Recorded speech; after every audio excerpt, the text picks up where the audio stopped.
All right, everybody that's in here now matters. Everybody who's not doesn't. And everybody that matters gets special treats. And what you get is one of the people I genuinely look up to in this town, and one of the few people that I try to impress. Like, you know how you have one or two friends that you actually care if they give you a limp handshake? You know what I mean? You're like, oh, what the fuck did I do?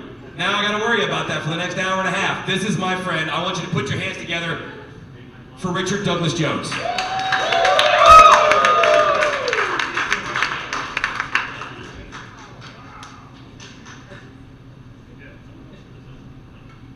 Hello. I used to have facial hair, but I cut it off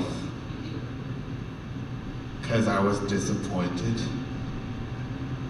Here's the thing, I was hoping I was like, finally, like the white jeans I have in my body would finally pay off and I get like really cool, like big Norse epic beard, like a beard that inspires like metal songs.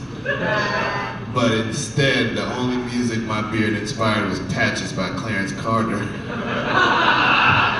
Every morning before I went to school, I fed the chickens and I chopped wood too.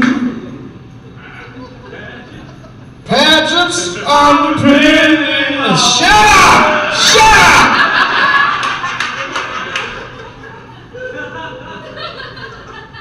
My son is up to you. That's it, that's it, that's it! No more patches. One of the clients was talking about adopting a dog. I can't remember which one. I think it's the sober-ish one. I don't know. Yeah, I tried doing that. I didn't realize how expensive it was. Like, I went to the animal shelter and I walked in and they were like, well, this is how much it costs to adopt a dog. And I was like, did you have anything a little cheaper? And she was like, right this way. And she took me into the back of like the pound, and apparently this is their trick because they have Angel by Sarah McLachlan like on a loop. Like as soon as you walk in. And so I saw a dog. His little wiener dog. It was a dachshund. And I went over to the dog, and when I looked at it, the dog didn't have any hind legs. And she was like, do you want to play with him? And I was like, how? And she was like, no, we have this. And she produces this little wheelchair thing, and she straps him in, and I play with the dog, and I'm like, this is perfect. I am so nerdy, so I'm going to name him Xavier.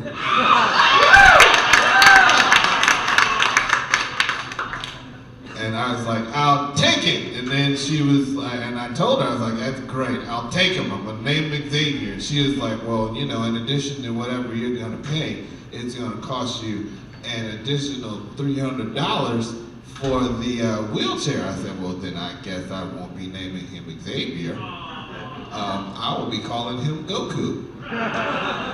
She said, why? I said, cause bitch, he's gonna be dragging balls.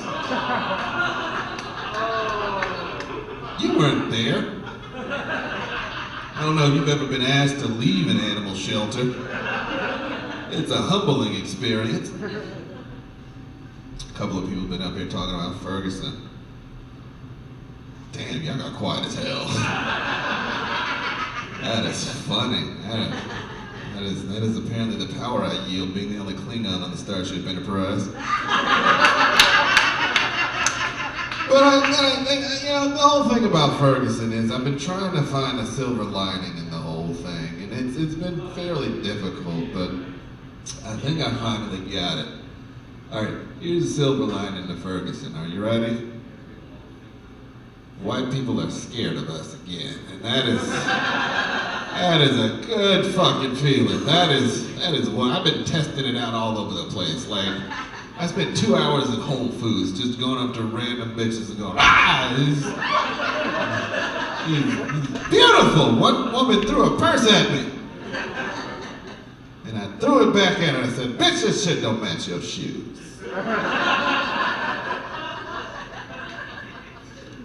I will intimidate people, but I will not intimidate the tacky. That is what I will not do. But yes, because of Ferguson, the rules have kind of changed, and now black people are getting to the point where they feel more confident, more comfortable about speaking out against racism with white people, and that makes you all very uncomfortable. Good. I don't care. Let your buttholes tighten up. Let them all tighten up. That's great. I do have some advice for you, though. Moving forward, when talking to black people about race, I offer the following bit of advice. Shut the fuck up.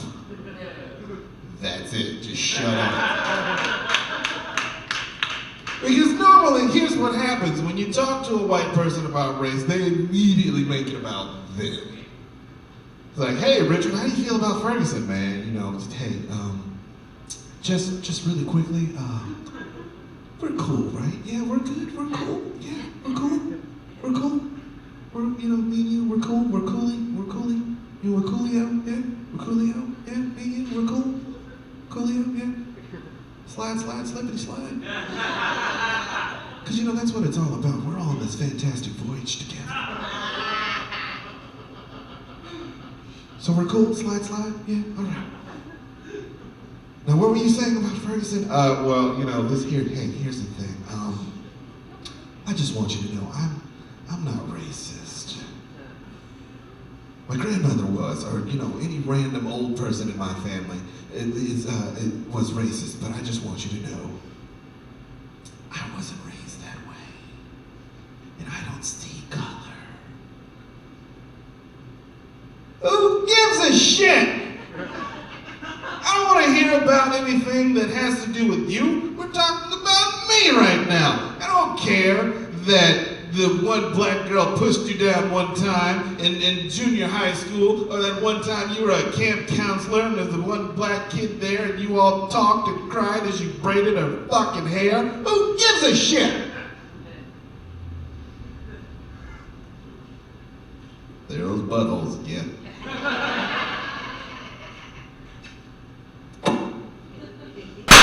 There you go. It wasn't me. You see both of my hands.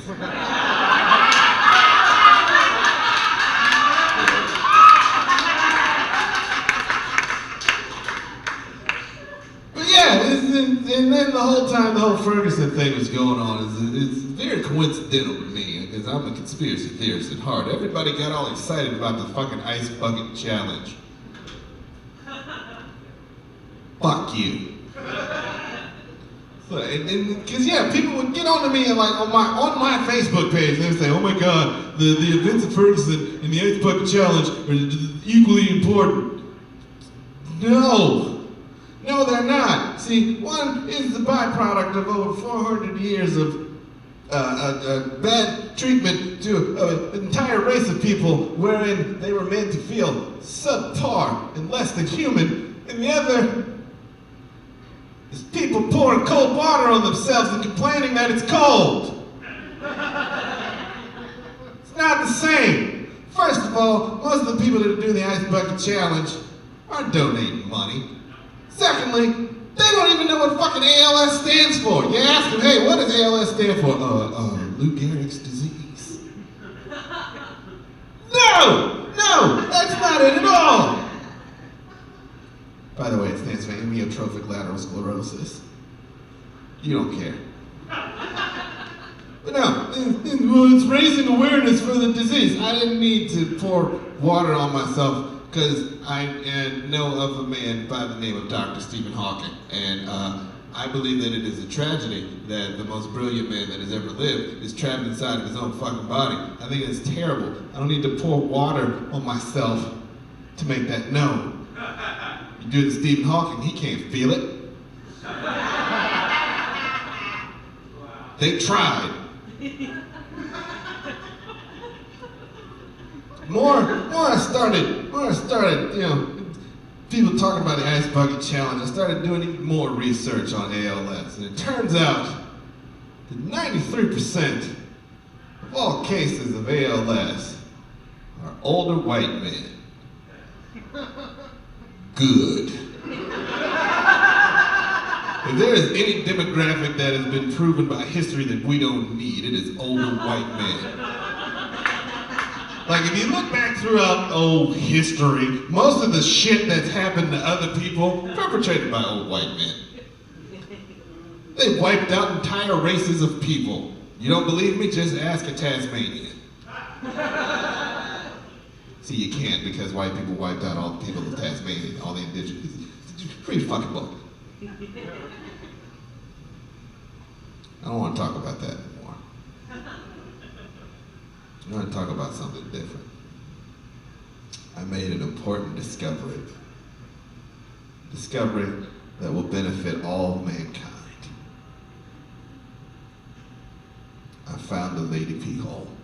Now here's what you're probably thinking. You're like, Richard, wait a minute, clearly you've had sex before. Clearly you've gone down on a woman before. What do you mean you just discovered the lady pee hole? First of all, usually when I'm down there, it's either dark or I have my eyes closed. Because here's what happens. It's like, I don't do it often now that I'm just like, I'm like, you know, you do it like, you get down there and you're going all in, and you wait for her to go, ooh, and you find that spot, you just stay there. That's what you do. But one day I decided to open my eyes and see what's going on down there. Shit is amazing. It's like, this is all right. This shit looks like a Georgia O'Keeffe painting. God damn. That is beautiful. It's beautiful. I needed to know where the lady pee hole was. I did, because I know you pee. I've heard you pee. Thanks to the internet, I've seen you pee. Hell, I've tasted pee. Oh, fucking grown. We are all adults in here, all right? Everybody's tasted pee, okay? Everybody. Everybody's tasted pee. We all have, all right? You shut up. Everybody's tasted pee. Like, okay, so fellas, here's how you taste pee, right? So you get in there and you and your girl, you're ready to do it for the first time. She comes back to her place and you all get ready and she excuses herself to freshen up. Freshen up means pee, we don't care, we about to get some. So you go in there and you pee and you're in a hurry because you want just as much as they do and you clean up in a hurry and you miss 1 or 2 little piss droplets. So then you kissing and you get down there and I'll make this joke, some of y'all won't get it, I don't give a fuck. You turn into an old R&B singer by the name of Keith Sweat and you say to yourself something just ain't right. But you keep going, you don't give a fuck, you keep going. And same thing with fellas, because like when we have to pee and it's sexy time, we have this to deal with. You all have no idea how hard it is to pee with this. Because here's the thing. Physics, logic, all that says that the best way to pee with this is to stand on your head. But you can't stand on your head with one hand because you need the other one to guide it. So that doesn't work. So what do? We sit down on the toilet seat, right? We sit down, we push all the way, like cheeks to tank. And we lean forward as far as we can go, and we pray that the pee stream doesn't shoot out in between that little bitty space, in between the bowl and the seat, because nothing makes your dick go down faster than having to clean up your own piss. And then you try to shake it, but it ain't moving.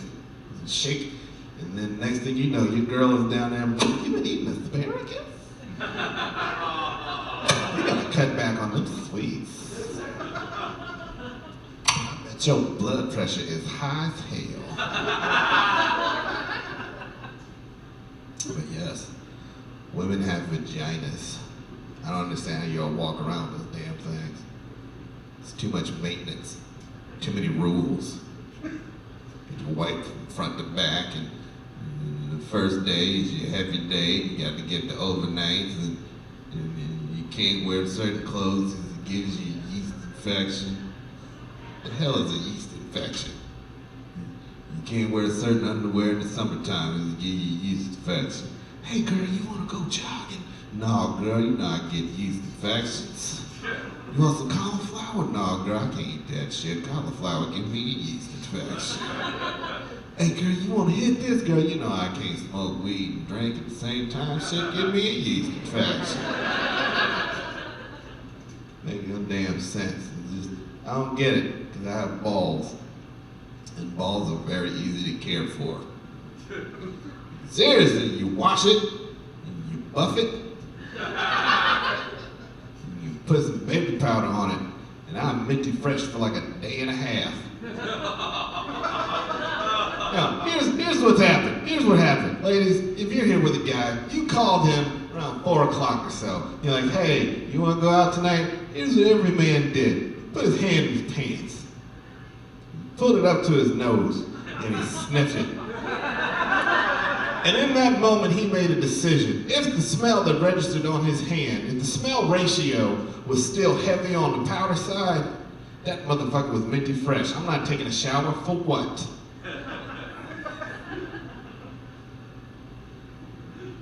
Vaginas.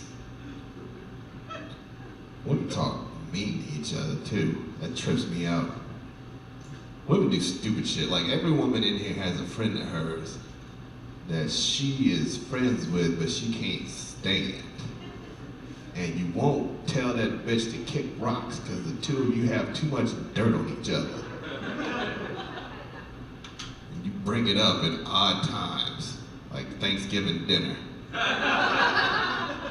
Yes, bitch, I know I said we weren't gonna talk about this no more. We're not gonna talk about, I know we promised not to talk about that trip to New Orleans, but I'm talking about it. There's some shit about you that I don't like that I know. Like, I know that you eat ass. I don't like that I know that about you, but I know it. I was there in the hotel room. That was that, and you just met that nigga. I don't, did you, and then to make matters worse, he didn't ask you to do it, bitch. You volunteered. So you mean to tell me when ain't nobody else around, you just volunteering to eat? Like, I never heard the term rusty trombone till I got with your nasty, shitty ass.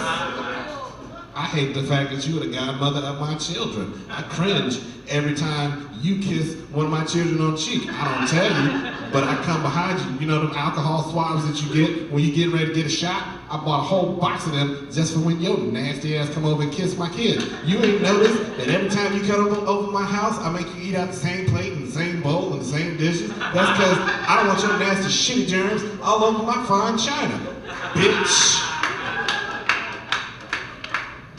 Oh, okay. Fuck you then, hoe. Don't nobody want to come over your nasty ass, funky ass house? No way. How your whole goddamn house smell like earring bags?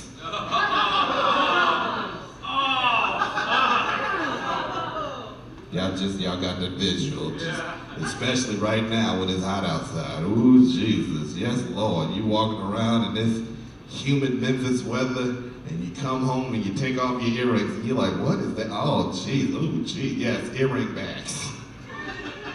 I don't know if you knew they had a proper name, but that's what they are, earring bags.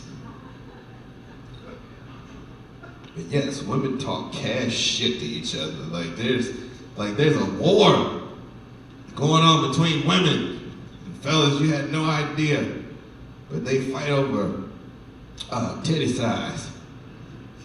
Like I know women with like some big titties. Like I know like bitches with like J cups, and like big titty women hate little titty women. Like they talk cash shit to them. Look at this old little titty bitch. Like, and then like get in their face, oh, little titty bitch. Nobody care about you, little titty bitch.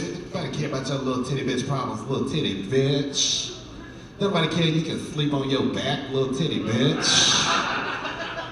Nobody care you can go in Victoria's Secret and buy matching underwear, oh, little titty bitch. I bet you do little titty bitch shit like running. And yoga. I tried to do yoga one time and gave myself a concussion. Fuck you, old little titty bitch. Probably just got them titties. Nobody care. I've had these titties since I was 6, little titty bitch. Nobody care that you can get bras in pretty colors and all I can get is beige, black, and red, old little titty bitch. I mean, I've seen it. They talk cash shit just all in their face. You ain't gonna do shit because you a little titty bitch. little titty bitches just take it. And then they run. Because they know the big titty bitches can't chase them. You can do push-ups, old little titty bitch. Ain't seen my feet since '83. Little titty bitch. I feel good. I do, I feel good. I feel smooth. Like Billy D. Williams. I love that man. Billy D. Williams can do no harm. He will forever be known for two things. He'll be known for Star Wars, Colt 45. Cause it works every time. It's amazing to me. That's what he'll ever be known for. Star Wars and Colt 40. Like, he used to have like a psychic hotline. This is crazy. Call me now and we can talk about all of your troubles. What is it that's bothering you in your life? Is it luck? Is it love? Is it finance? Well, I'm here to tell you all of your problems can be solved at the bottom of an ice cold can of Colt 45. It works every time. I'm gonna bury that nigga with a bottle of Colt 45. Somebody's gonna come up to the funeral, crack it open, pour it all over him. He's gonna jump up. See, I told you. It works every time. That's my time, ladies and gentlemen. Give it up for Jazz.